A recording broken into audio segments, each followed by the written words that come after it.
तुर्की की राजधानी अंकारा बुधवार शाम गोलियों और धमाकों से दहल गई। दो आतंकी, जिसमें एक महिला आतंकी भी शामिल थी, तुर्की एरोस्पेस इंडस्ट्रीज TUSAS अंकारा पर हमला करते हुए 5 लोगों की जान ले ली और 22 लोग यहां पर घायल हुए। इस हमले की तुलना 2008 में हुए मुंबई के 26/11 हमले से की जा रही है। सोशल मीडिया पर आई तस्वीरों में देखा जा सकता है कैसे हमलावर एक कार से आकर एरोस्पेस इंडस्ट्री के गेट पर उतरे और लोगों पर गोलियां चलाना शुरू कर दी। इस हमले के पीछे कुर्द संगठनों का हाथ बताया जा रहा है। तुर्की के गृह मंत्री ने प्रतिबंधित कुर्दिस्तान वर्कर्स पार्टी यानी कि KPP और वामपंथी रेवोल्यूशनरी पीपल्स लिबरेशन पार्टी पर शक जताया है। हालांकि अभी किसी संगठन ने हमले की जिम्मेदारी नहीं ली है। कुर्द संगठन तुर्की की आजादी से ही एक अलग कुर्द देश की मांग कर रहे हैं और देश में तख्ता पलट की साजिश भी ये रच चुके हैं। तुर्की सेना और कुर्द अलगाववादियों की लड़ाई में अब तक हजारों लोग मारे जा चुके हैं। तुर्की के गृह मंत्री येरलिकाया ने हमले के बाद जानकारी दी कि 2 आतंकियों को मार गिराया गया है और स्पेशल TUSAS के आसपास क्षेत्रों की ड्रोनों से निगरानी रखी जा रही है। हमले के बाद तुर्की के राष्ट्रपति रेसिप तैयप अर्दोआन ने कहा हमलावरों को बख्शा नहीं जाएगा, जिसके बाद तुर्की फाइटर जेट्स ने पड़ोसी देश सीरिया और इराक में 30 से ज्यादा आतंकी ठिकानों को निशाना बनाया है।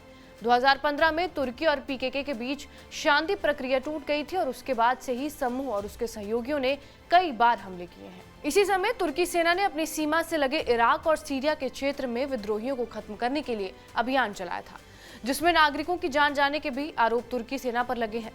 कुर्द क्या है ये भी जान लीजिए। कुर्द एक एथनिक समूह है जो खास तौर से मिडिल ईस्ट के 4 देश तुर्की, इराक, ईरान और सीरिया में पाए जाते हैं। कुर्द की अपनी अलग भाषा यानी कि कुर्दिश और संस्कृति है।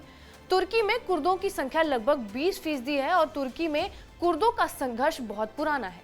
कुर्दों ने दशकों से तुर्की के साथ अपने आजादी के लिए लड़ाई लड़ी है। तुर्की सरकार कुर्दों की इस मांग को एक सुरक्षा खतरे के रूप में देखती है और इसकी मांग उठाने वाली पार्टी PKK यानी कि कुर्दिस्तान वर्कर्स पार्टी को देश में आतंकी संगठन घोषित किया हुआ है। तुर्की सरकार पर कुर्द भाषा और संस्कृति को कुचलने का भी आरोप लगता रहा है, जो संघर्ष को और भी ज्यादा मुश्किल बनाता है।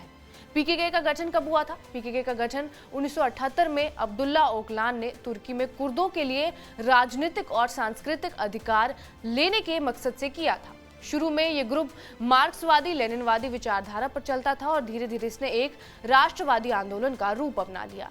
समूह ने 1984 में कुर्द आजादी के लिए लड़ते हुए सशस्त्र विद्रोह भी शुरू किया, जिसके बाद से अब तक हजारों लोगों की जान जा चुकी है। PKK लड़ाके अक्सर गुरिल्ला युद्ध की रणनीति का इस्तेमाल करके तुर्की सैन्य और नागरिक स्थलों को निशाना बनाते रहते हैं और अभी हाल ही में यहाँ पर आतंकी हमला हुआ है। बहरहाल, आपका इस खबर पर क्या कुछ कहना है हमें कमेंट बॉक्स में जरूर बताएं। बाकी देश और दुनिया की तमाम बड़ी खबरों के लिए बने रहिए हमारे साथ TV9 डिजिटल पर।